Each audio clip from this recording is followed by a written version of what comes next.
ஆறுவது சினம். ஆத்தி சூடி அமர்ந்த தேவனை ஏத்தி ஏத்தித் தொழுவோம் யாமே. ஆத்திரம் ஆற்றுக. வீட்டை விட்டு வெளியே வந்து பார்த்தபோது அதிர்ச்சி அடைந்தான் மதன். காரணம், அவனுடைய 5 வயது மகள் மதுஷா புதிதாக வாங்கிய காரின் பின்னால் எதையோ கல்லால் கிறுக்கிக் கொண்டிருந்தாள்.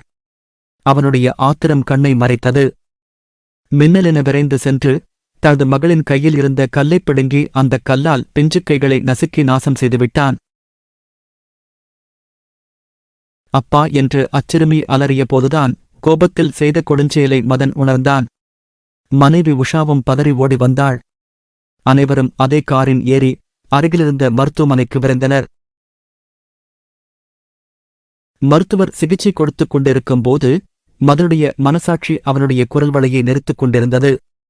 தற்செயலாக வெளியே வந்து தன்னுடைய காரை பார்த்தவனுக்கு இதயத்தில் இடி, கண்களில் மழை. அந்த காரில் லவ் மை தாடி என்று ஆங்கிலத்தில் அழகாக கிறுக்கியிருந்தது. கோபத்தில் செய்த குற்றத்தை நினைத்து வெட்கித் தலைகுனிந்தான். சினம் சீரழிக்கும். எனவே கோபத்தை அடக்குவோம். ஆறுவது சினம். ஆறுவது சினம். ஆத்திரம் ஆற்றுக. கோபத்தை கட்டுப்படுத்துவது அவசியம். நல்லதே நடக்கும்.